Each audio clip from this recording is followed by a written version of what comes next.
Hello everyone, welcome to concept decoder. आप सभी का कंसेप्ट डिकोडर पे स्वागत है।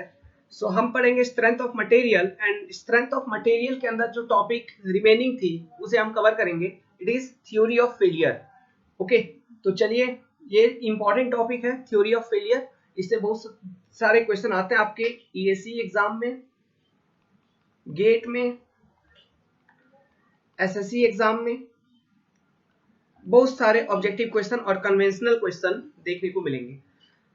तो लेट्स स्टार्ट। तो सबसे पहले हम देखते हैं कि हमारे पास कितने तरह के थ्योरी हैं जो हमें स्टडी करनी है। तो देखिए, मैक्सिमम प्रिंसिपल स्ट्रेस थ्योरी, इस थ्योरी को रैंकाइन थ्योरी भी कहा जाता है।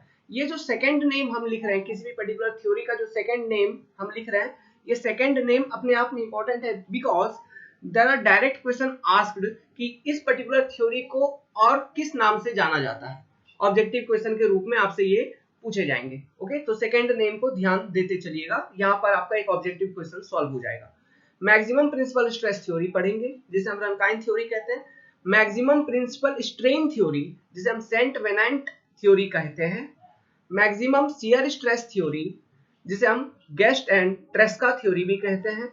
मैक्सिमम स्ट्रेन एनर्जी थ्योरी, जिसे हेग एंड बेल्ट्रामी थ्योरी भी कहा जाता है। Maximum shear strain energy theory और डिस्टॉर्शन एनर्जी थ्योरी, इसे मिस हैंकी थ्योरी भी कहा जाता है। और last, octahedral shear stress theory. तो 6 तरह के थ्योरी ऑफ फेलियर हैं जो हम स्टडी करेंगे। ओके, इनको अलग से स्टडी करेंगे। इसमें बेसिकली ये जो थ्योरी ऑफ फेलियर आपको मैं बता दूं, ये किस पर्पज से यूज होती है। To design the material, to design the material. For example, आप कोई एयरक्राफ्ट डिजाइन कर रहे हो या फिर आप कोई एसी के लिए मटेरियल डिजाइन कर रहे हैं, है ना। जो भी मैकेनिकल मटेरियल डिजाइन होती है उसमें इन थ्योरी ऑफ फेलियर के बेसिस पे हम एनालिसिस करते हैं by considering the different forces, जो भी उस पे फोर्स आता है और उस कारण से जो भी स्ट्रेसेस डेवलप होते हैं, कौन सा स्ट्रेस क्रिटिकल है, and depending on type of material, कि मटेरियल आपका ब्रिटल मटेरियल है, डक्टाइल मटेरियल है, क्योंकि ये सभी थ्योरी किसी एक तरह के मटेरियल के लिए सुटेबल नहीं है। कोई डक्टाइल मटेरियल के लिए ज्यादा अच्छा प्रूव है, कोई ब्रिटल मटेरियल के लिए ज्यादा अच्छा प्रूफ है ना। तो depending on different types of material and depending on the forces coming on the material and stresses induced, okay, we use these particular theories to design the material. Okay, so these are the theory of failure. और चूंकि यहाँ पे failure है तो failure state के corresponding हम design करेंगे, उसके करस्पॉन्डिंग उस मटेरियल का स्ट्रेस जितना वो कैरी कर सकता है, जो भी क्रिटिकल स्ट्रेस उस पे आने की संभावना है जिस कारण से उसमें फेलियर हो सकती है, इंड्यूस हो सकती है, वो स्ट्रेस वो कितना कैरी कर सकता है वो कैलकुलेट करेंगे। And we will consider a particular factor of safety. Okay, we will consider a particular factor of safety for that material and we will divide it by factor of safety। तो हमें एक safe stress limit मिल जाएगी। Okay, और हम उस safe stress limit को consider करके हम उस मटेरियल का लिमिट बता देंगे कि हाँ, इस मटेरियल में अगर हम इसे इस तरह के फोर्सेस के अंडर में डालते हैं तो इसमें ये जो फोर्स है, शियर स्ट्रेस मान लो या प्रिंसिपल स्ट्रेस मान लो, माइनर प्रिंसिपल स्ट्रेस, कोई भी, ये इस पर्टिकुलर तरह के स्ट्रेस के कारण इसमें फेल्यूर इंड्यूस हो सकती है। तो आप इस मटेरियल को यूज करके जो भी चीज डिजाइन करोगे तो ध्यान रखिएगा कि इसके सेफ लिमिट से ये स्ट्रेस एक्सीड ना हो। समझ में आया? ओके, ये है इसका बेसिक पर्पस या बेसिक ऑब्जेक्टिव। तो चलिए स्टार्ट करते हैं वन बाय वन। तो सबसे पहले हेडिंग बना लीजिए, मैक्सिमम प्रिंसिपल स्ट्रेस थ्योरी या फिर Rankine theory. Maximum principal stress theory या फिर रैंकाइन थ्योरी। तो ये थ्योरी क्या कहता है, अच्छे से सुनिएगा। लेट्स सपोज कि आपके पास कोई एक मटेरियल है, ठीक है, ये कोई एक मटेरियल है, इस मटेरियल पे कॉम्प्लेक्स लोडिंग है। This material is subjected to complex loading. Complex loading, अब ये कॉम्प्लेक्स लोडिंग कहने का मतलब क्या है, इस पे डिफरेंट स्ट्रेसेस हैं। जैसे कि लेट्स सपोज यहाँ पे एक नॉर्मल स्ट्रेस है, इस पर्टिकुलर डायरेक्शन में डिफरेंट कोऑर्डिनेट एक्सिस के अलावा डिफरेंट स्ट्रेसेस एक्ट कर रहे हैं। इस पर्टिकुलर डायरेक्शन में एक स्ट्रेस है, मान लो इस पे शियर स्ट्रेसेस भी एक्ट कर रहे हैं, है ना, shear stresses are also acting. तो ये आपका एक कॉम्प्लेक्स लोडिंग सिस्टम हो गया, different types of stresses act कर रहे हैं। अब यहाँ पे एक बात ध्यान देने का है, ये जो कॉम्प्लेक्स लोडिंग है, ये जो स्ट्रेस सिस्टम यहाँ पे एक्ट कर रहा है, ये दो तरह का स्ट्रेस सिस्टम हो सकता है। हो सकता है टेंसाइल स्ट्रेस सिस्टम हो, tensile stress system, stress system, या फिर दूसरी हो सकती है जो stress system it is compressive in nature, compressive stress system. जिस तरह से थ्योरी को बता रहे हैं बस उसी तरह से ध्यान रखना है और ज्यादा कुछ नहीं करना। Compressive stress system. नाउ अभी यही सेम मटेरियल को, ठीक है, यही सेम मटेरियल को मान लो इसी मटेरियल पे यूनिएक्सियल लोडिंग है, मतलब किसी एक पर्टिकुलर एक्सिस के अलाउंग ही लोडिंग है। जैसे कि आप टेंसाइल टेस्टिंग करते हो या फिर कंप्रेशन टेस्टिंग करते हो मेंबर के ऊपर, मतलब इलोंगेशन एंड शॉर्टनिंग जब आप करवाते हो by application of load, that is uniaxial loading. Okay, uniaxial loading, ये मान लो टेंसाइल लोडिंग है, so this is uniaxial loading system, uniaxial loading system. तो यूनिएक्सियल लोडिंग सिस्टम कंडक्ट करके, जैसे कि टेंसाइल स्ट्रेस, टेंसाइल स्ट्रेंथ, या फिर आप कंप्रेसिव लोड अप्लाई करके मटेरियल के ऊपर, आप उस मटेरियल का जो यील्ड वैल्यू है या फिर इलास्टिक लिमिट स्ट्रेस या फिर यील्ड स्ट्रेस, इस चीज को आपने कैलकुलेट कर दिया। तो let's suppose under uniaxial loading system the yield stress और elastic limit stress of this material, जो भी ये मटेरियल है, it is sigma Y, it is sigma Y. ठीक है, अब देखो, तो ये यूनिएक्सियल लोडिंग सिस्टम के अंदर जो हमें जो इंपॉर्टेंट स्ट्रेस जाननी थी, वो जाननी थी क्या, यील्ड स्ट्रेस उसकी। ठीक है, तो यील्ड स्ट्रेस हमने जान लिया। जैसे कि फॉर माइल्ड स्टील के लिए आप स्ट्रेस स्ट्रेन कर्व बनाते हो टेस्टिंग करने के बाद, इस तरह का कुछ मिलता है, तो इस वाले पॉइंट के करस्पॉन्डिंग जो स्ट्रेस आती है उसको यील्ड स्ट्रेस कहते हैं। मतलब जब मेंबर आपका जस्ट उस पे सबसे पहला क्रैक या फिर डिफॉर्मेशन अपीयर हो, सबसे पहला क्रैक वगैरह अपीयर हो, तो उस लोडिंग के करस्पॉन्डिंग जो स्ट्रेस है उसे हम क्या कहेंगे, यील्ड स्ट्रेस। ओके, और ये आप यूनिएक्सियल लोड अप्लाई करके फाइंड आउट करते हो। तो यूनिएक्सियल लोड अप्लाई करके हमने यील्ड स्ट्रेस मटेरियल का फाइंड आउट कर लिया। Now under complex loading system, आपका कॉम्प्लेक्स लोडिंग सिस्टम हो सकता है डिफरेंट स्टेट का हो, 2 डायमेंशनल लोडिंग सिस्टम हो, 3 डायमेंशनल लोडिंग सिस्टम हो, है ना, डिफरेंट कंडीशन में हो सकता है। लेकिन हमें जो इंपॉर्टेंट यहाँ पे लेनी है, इंपॉर्टेंट बातें कॉम्प्लेक्स लोडिंग सिस्टम से, वो लेनी है major principal stress sigma 1 and minor principal stress, let's suppose उसे मैं कह रहा हूं सिग्मा 2। मेजर प्रिंसिपल स्ट्रेस और minor principal stress. Principal stress strain का जो कंसेप्ट है ये मैंने पढ़ा रखा है आपको। तो अब कोई भी मटेरियल के ऊपर किसी भी तरह का कॉम्प्लेक्स लोडिंग हो, 2 डायमेंशनल स्टेट में हो, 3 डायमेंशनल स्टेट में हो, can we calculate major and minor principal stress और नॉट, इस चीज में तो हम सक्षम है ना। ठीक है, तो यही वो major and minor principal stress है, major and minor principal stresses. ये चीज हमने देखा अंडर कॉम्प्लेक्स लोडिंग सिस्टम। तो ये 2 बातें हमने पहले कैलकुलेट कर ली।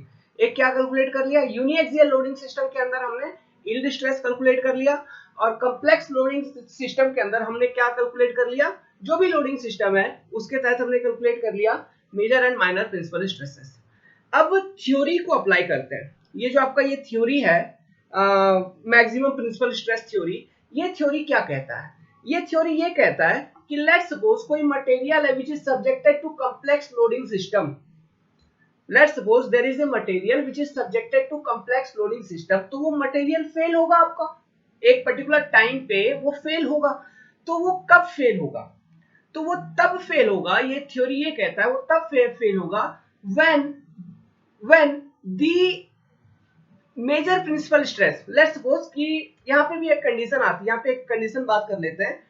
लेट्स सपोज कि जो कॉम्प्लेक्स लोडिंग है मटेरियल के ऊपर, it is tensile in nature, ठीक है, एंड लेट्स सपोज जो कॉम्प्लेक्स लोडिंग है आपका मटेरियल के ऊपर, it is compression in nature, it is compression in nature. ठीक है, तो यहाँ पे ये थ्योरी क्या कहता है, ये थ्योरी ये कहता है, ध्यान से सुनना, कि the material will fail under the complex stress system when the major principal stress becomes equal to the yield stress of the material subjected to uniaxial load system।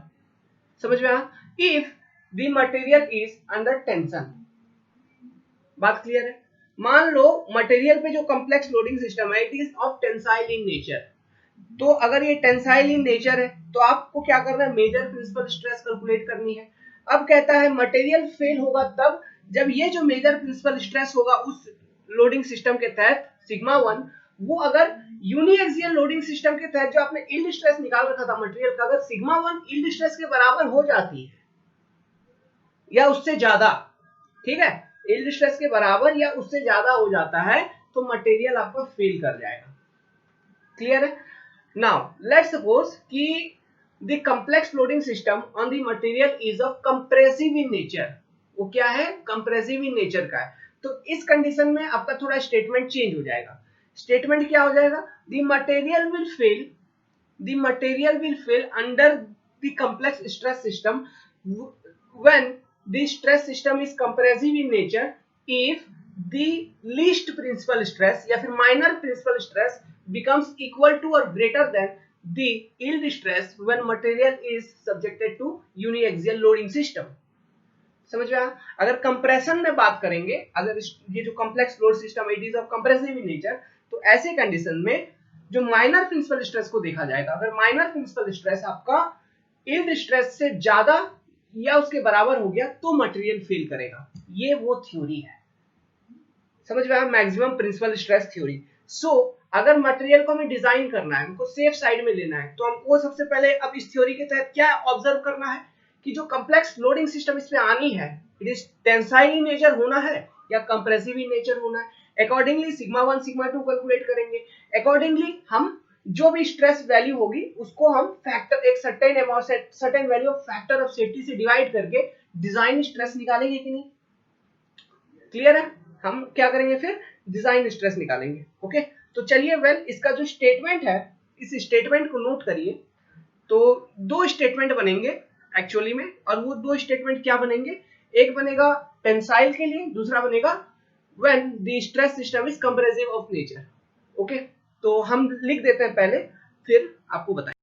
Statement लिखिए, according to this theory material subjected to complex stress system tensile bracket में will fail when the major principal stress becomes equal to the yield stress sigma y of material under uniaxial loading system। कहता है कि जब आपका major principal stress है मतलब sigma 1 आपका हो जाएगा सिग्मा y के बराबर when the complex loading is of tension। ठीक है, तो ऐसे कंडीशन में ये आपका फेलियर कंडीशन है, तो मटेरियल आपका फेल हो गया। ठीक है, उसी तरह से आप अगर कंप्रेशन के केस में डिफाइन करोगे तो material will fail when least compressive stress becomes equal to yield stress of material. मतलब जब complex loading system is of compressive nature तो सिग्मा 2 जब सिग्मा y के बराबर हो जाए कंप्रेशन के केस में तो आपका फेलियर कंडीशन डेवलप होगी।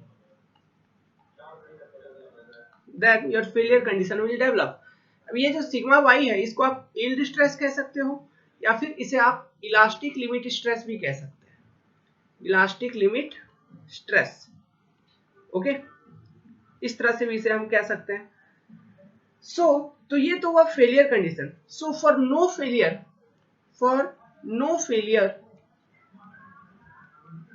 लेट्स सपोज वो कंप्रेशन टेंशन किसी एक को ले लेते हैं, लेट्स सपोज कि टेंशन को ले लिया। ठीक है, जस्ट हम आपको एक्सप्लेन कर रहे हैं, सेम आपको कंप्रेशन के केस में एप्लीकेबल होगी। तो फॉर नो फेलियर क्या मैं ये कह सकता हूं कि जो भी मेजर प्रिंसिपल स्ट्रेस उसमें डेवलप होगी, फॉर एग्जांपल टेंशन के केस में अगर बात करें, then it must be less than, okay, less than equal to कहीं ना कहीं आपका सिग्मा y या फिर यील्ड स्ट्रेस, ये कंडीशन बन जाएगा for no failure. Okay, should be less than equal to yield stress under uniaxial loading. So for design अगर मैं बात करूं तो sigma 1 design major principal stress for design क्या होना चाहिए? एक फैक्टर ऑफ सेफ्टी को आप इंक्लूड करोगे तो फॉर डिजाइन, तो design major principal stress will be less than equal to आपका sigma y divided upon factor of safety. ये इक्वेशन बन जाएगा। तो इसको आप सेफ और डिजाइन स्ट्रेस कहोगे। ये जो निकल गई इसे हम क्या कहेंगे, डिजाइन स्ट्रेस, डिजाइन स्ट्रेस। ठीक है, क्वेश्चन करवाएंगे इस पर, आपको परेशान होने की आवश्यकता नहीं है। लिख लीजिए इतना जितना हमने पढ़ाया अभी, नोट बना के लिखिए। कुछ कुछ पूछे जाते हैं इस थ्योरी से अलग से ऑब्जेक्टिव क्वेश्चन के रूप में, वो क्या क्या इंपॉर्टेंट पूछे जाते हैं। सबसे पहला पॉइंट कि ये जो थ्योरी है, this theory is suited for brittle material, brittle material के लिए अच्छा है ये theory. Okay, second point, not suitable for, not suitable for ductile material,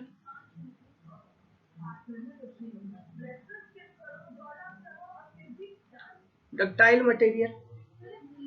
now let's suppose कि कोई एक ऐसा मटेरियल है, कोई भी एक ऐसा मटेरियल है जिसका yield stress in tension sigma Y in tension, okay, is equal to yield stress sigma Y in compression. तो इस थ्योरी को हम ग्राफिकली कुछ एक रेक्टेंगुलर फॉर्म में इस तरह से रिप्रेजेंट कर सकते हैं। Okay, this theory can be represented in this way. So ये हो जाएगा आपका सिग्मा वाई, ये हो जाएगा आपका सिग्मा वाई, फिर ये हो जाएगा आपका सिग्मा वाई, ये हो जाएगा आपका सिग्मा वाई, और इसमें से एक कोई सिग्मा वन होगा, let's suppose this is your sigma one, तो ये कोई आपका हो गया सिग्मा टू। तो ग्राफिकली इस तरह से इस थ्योरी को रिप्रेजेंट किया जा सकता है अगर yield stress in tension is equal to yield stress in compression for that material. और ये आपका फेलियर, एक तरह का मतलब फेलियर इन्वेलप हो गया ये। अगर इसके अंदर कोई भी कोऑर्डिनेट आ रहा है, स्ट्रेस की कोई वैल्यू इसके अंदर आ रही है, तो वो मटेरियल फेल नहीं होगी। लेकिन अगर कोऑर्डिनेट सिस्टम कहीं बाहर पे आ रही है इधर, तो ऐसे कंडीशन में आपका ये मटेरियल आपका फेल हो जाएगा। ज्यादा ध्यान देने की जरूरत नहीं है, बस वो ग्राफ याद रखना, ये जो हमने डायग्राम बताया, क्योंकि ये डायग्राम कभी कभी पूछा जाता है कि इस थ्योरी के लिए जो आपका फेलियर इन्वेलप है वो कैसा बनेगा। ओके, इसको आप फेलियर इन्वेलप भी कहते हो। This is your failure envelope. ये जो डायग्राम हमने बनाया, this diagram is also called as failure envelope. So this is not suitable for ductile material, very suitable for brittle material, और इसका फेलियर इन्वेलप कुछ इस तरह का रेक्टेंगुलर होगा।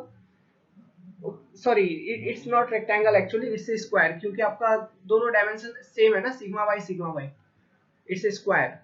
ये क्या है, square.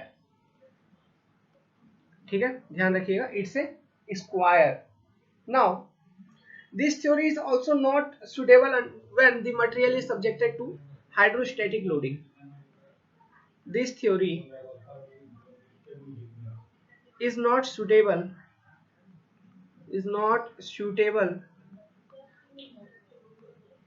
when material is subjected to hydrostatic loading.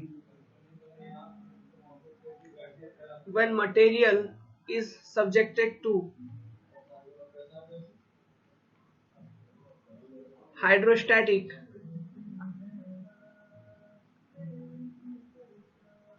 loading. Okay, now last point एक याद रखिएगा, fifth point, under pure shear, कोई भी डक्टाइल मटेरियल है, कोई भी डक्टाइल मटेरियल है, तो when this ductile material is subjected to pure shear condition. अभी प्योर शियर कंडीशन के करस्पॉन्डिंग हमने कुछ कुछ रिजल्ट देखा था। प्योर शियर, ये चैप्टर हमने पढ़ाया था आपको, ये condition major and minor principal stress का जो, या फिर प्रिंसिपल स्ट्रेस ट्रांसफॉर्मेशन की जो चैप्टर थी, वहां पे हमने इन सब चीजों को पढ़ा रखा है। तो अंडर प्योर शियर कंडीशन, ये when is subjected to ductile material, तो आपका सिग्मा वन इस केस में आपको कितना निकल के आता था, plus tau max, and minor principal stress sigma two कितना निकल के आता था, माइनस टाउ मैक्स। याद है कुछ? ठीक है। नाउ एक्सपेरिमेंटली ये चीज देखा गया है कि under pure shear condition for no failure of ductile material, under, ऐसे लिखिए, under pure shear condition, under pure shear condition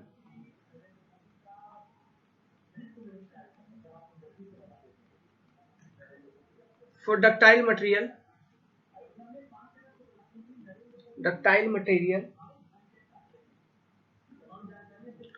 for no failure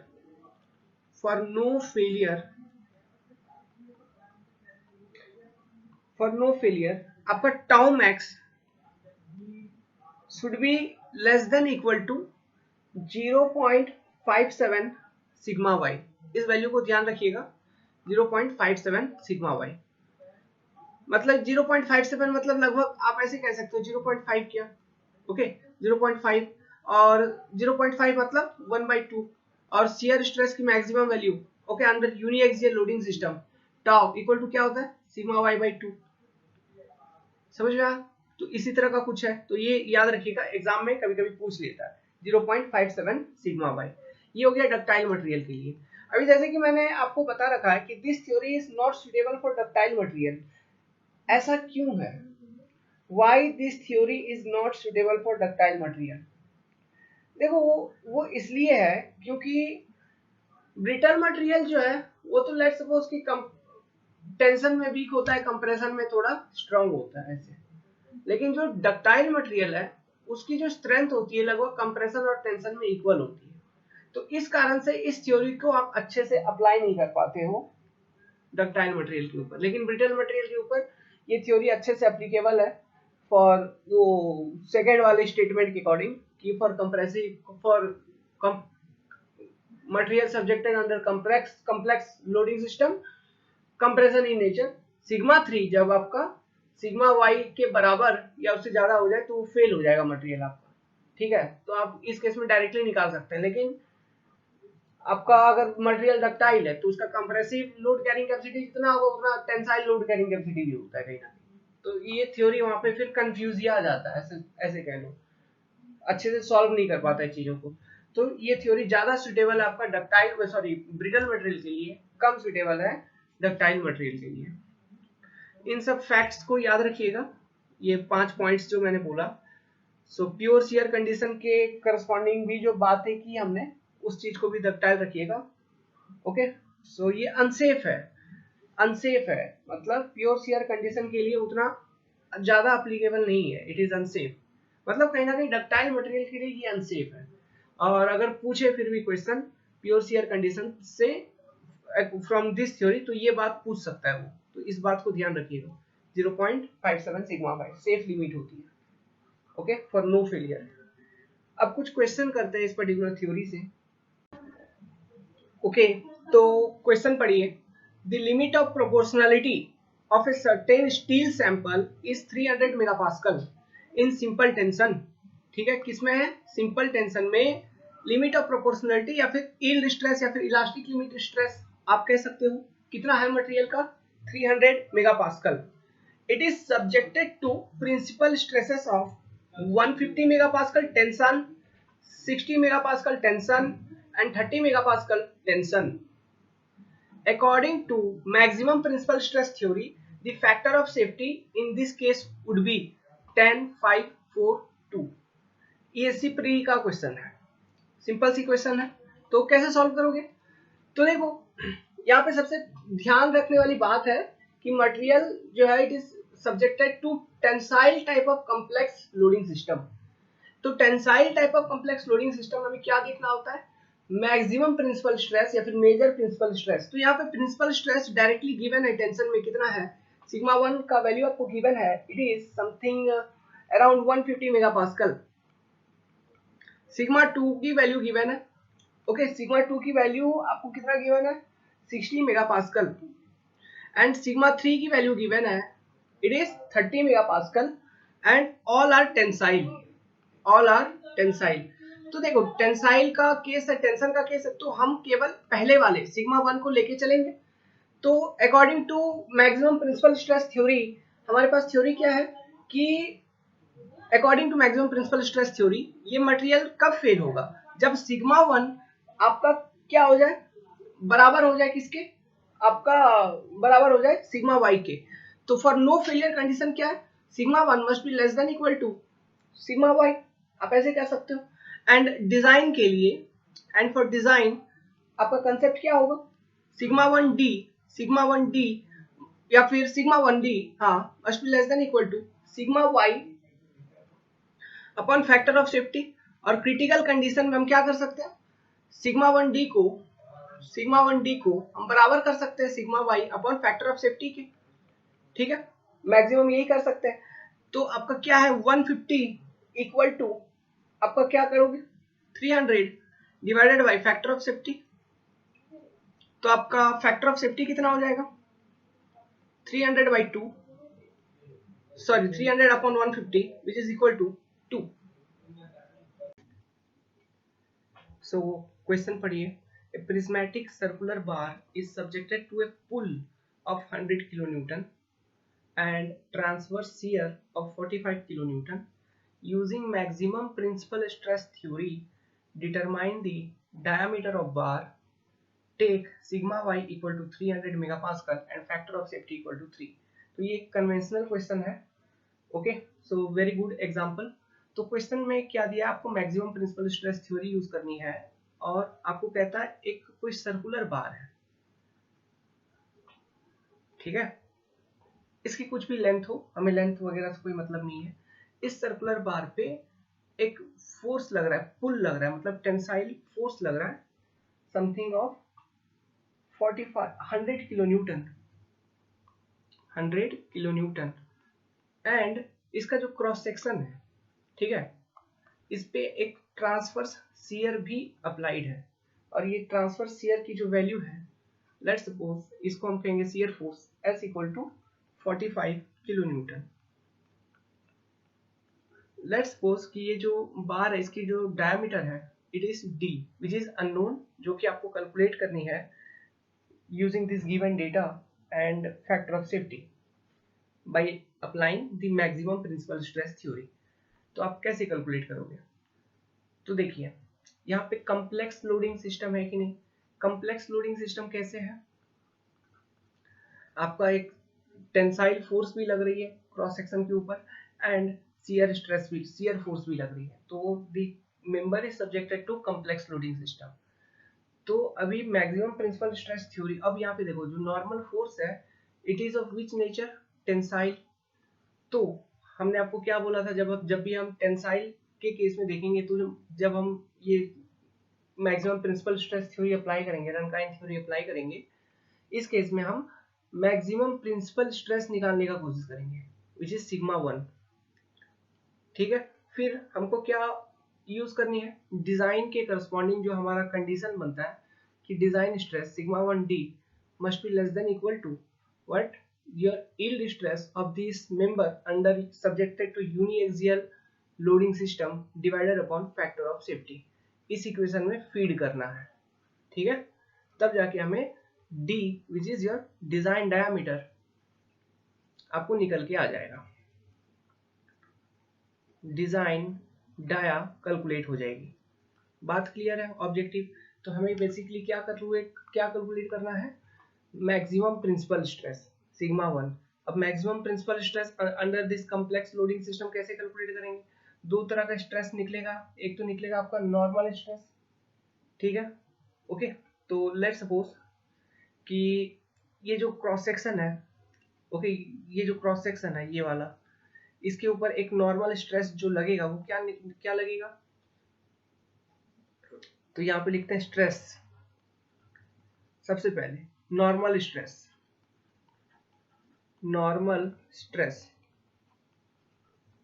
और ये किस डायरेक्शन में होगा, सिग्मा एक्स। लेट्स सपोज हम कोऑर्डिनेट एक्सिस डिफाइन करते हैं, this is your X, this is your Y and this is your Z, ठीक है।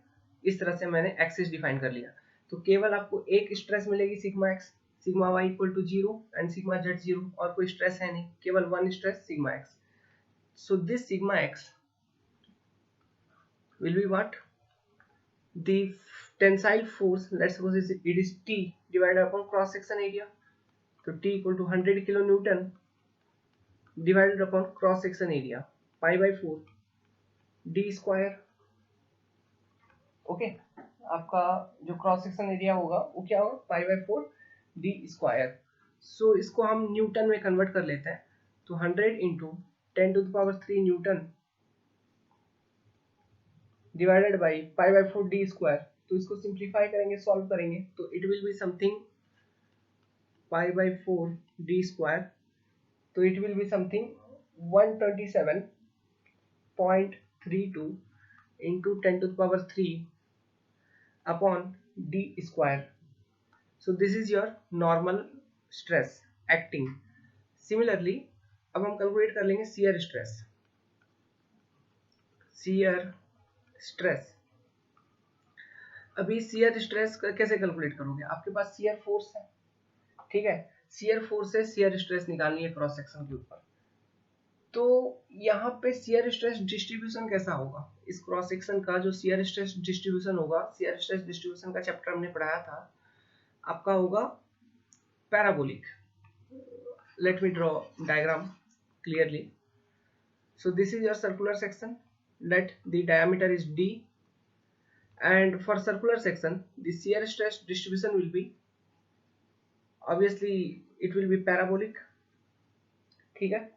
Now at a particular point there will be maximum shear stress, end पे 0 होगा, यहाँ पे 0, यहाँ पे 0, और एक पर्टिकुलर सेक्शन पे या फिर एक पर्टिकुलर पॉइंट पे आपका टाउ मैक्स आपको यहाँ पे देखने को मिलेगा।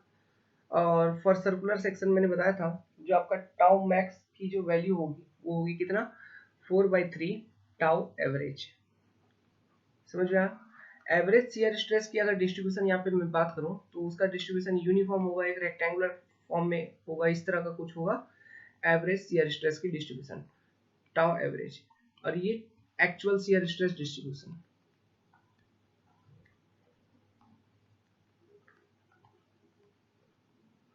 है ना, क्लियर है? तो आपका ये मैक्सिमम निकल जाएगा ना। एवरेज आप कैसे निकालोगे? एवरेज निकालना सिंपल है, क्या करेंगे एवरेज निकालने के लिए? Shear force divided by cross section area. Okay, मतलब क्रॉस सेक्शन एरिया मतलब प्लान एरिया, ये जो भी एरिया आपका, shear force divided by plan area, तो वो भी सर्कल का ही है, तो ये निकल जाएगा एवरेज। तो इंटू 4/3 अगर हम कर देंगे तो हमारा क्या निकल जाएगा, मैक्सिमम। तो चलिए इसे कैलकुलेट करते हैं। तो tau max equal to 4/3 into 45 into 10 to the power 3, हम सब न्यूटन में कैलकुलेट करेंगे, divided by pi by 4 into D square, और इधर मैं एज्यूम कर रहा हूँ कि इट इज इन mm, तो which is equal to 76.39 into 10 to the power 3 upon D square. Clear है हम? तो this is your tau max. So let's suppose कि ये जो क्रॉस सेक्शन के ऊपर जो एलिमेंट है, जो क्रिटिकल एलिमेंट होगा, वो क्या होगा? वो क्रिटिकल एलिमेंट वो एलिमेंट होगी जहां पर आपका शियर स्ट्रेस मैक्सिमम है। तो let's suppose this point is something point A. Okay, यहाँ पे आपका टाउ मैक्स मिल रहा है इस सेक्शन पे, प्लस इस सेक्शन पे आपका जो नॉर्मल स्ट्रेस है वो तो यूनिफॉर्म है, नॉर्मल स्ट्रेस जो भी हमने निकाला तो एवरेज निकाल लिया, तो वो यूनिफॉर्म है। तो this point on this cross section is the stress element which we will consider. Okay, the stress element, तो stress element जो हम कंसिडर करेंगे, इसको हम कंसिडर करेंगे पॉइंट ए को। तो स्ट्रेस एलिमेंट हम कैसे कंसिडर करते हैं? We consider it as rectangular. तो यहाँ पे 2 डायमेंशनल स्ट्रेस सिस्टम हम एज्यूम कर लेते हैं, ठीक है। तो let's suppose this is your stress element A, और इस पे जो शियर स्ट्रेसेस अप्लाइड है इट इज टाउ, ये निकल के आ गया, ये मान लिया, और नॉर्मल स्ट्रेस ये मान लिया टाउ मैक्स, ये मान लिया आपका सिग्मा एक्स, ये मान लिया आपका सिग्मा वाई, ये मान लिया आपका सिग्मा वाई। तो ये मेरा बन गया स्ट्रेस एलिमेंट। अब इसे हम सॉल्व कर लेंगे। हमारे पास सिग्मा एक्स की वैल्यू है, सिग्मा वाई की वैल्यू मुझे पता है 0, और ये जो टाउ मैक्स या फिर टाउ लिखूं सिंपली, ये जो टाउ निकल के आ रही है, इस टाउ की भी वैल्यू मेरे को पता है। ओके, तो हम अब सॉल्व कर लेंगे और हम क्या निकाल लेंगे, प्रिंसिपल स्ट्रेसेस। तो प्रिंसिपल स्ट्रेस निकालेंगे, वो भी हमको क्या निकालना होगा, मेजर प्रिंसिपल स्ट्रेस, क्योंकि यहाँ पे टेंशन वाली केस है। तो सिग्मा 1 इक्वल टू हम क्या लिख सकते हैं, sigma X plus sigma Y by 2। Plus root under sigma X minus sigma Y by two का फुल स्क्वायर प्लस टाउ का स्क्वायर। तो इक्वेशन में फीड करिए तो sigma 1 equal to 127.32 into 10⁻³ upon 2 times D. D का क्या आएगा, इधर डी का स्क्वायर आ जाएगा, प्लस सिमिलरली रूट अंडर इधर क्या रह जाएगा 127.32 इंटू 10⁻³ अपॉन 2 टाइम्स डी का स्क्वायर प्लस टाउ की वैल्यू जो आप कैलकुलेट किए थे उसे यहाँ पे पुट कर दो 76.39 इंटू 10⁻³ अपॉन डी स्क्वायर का स्क्वायर। ओके, अब सॉल्व करिए तो सिंप्लीफाई करेंगे तो हमारे पास एक फाइनल रिजल्ट निकल के आएगा sigma 1 equal to 163.09 into 10⁻³ upon D square. according to maximum principal stress theory,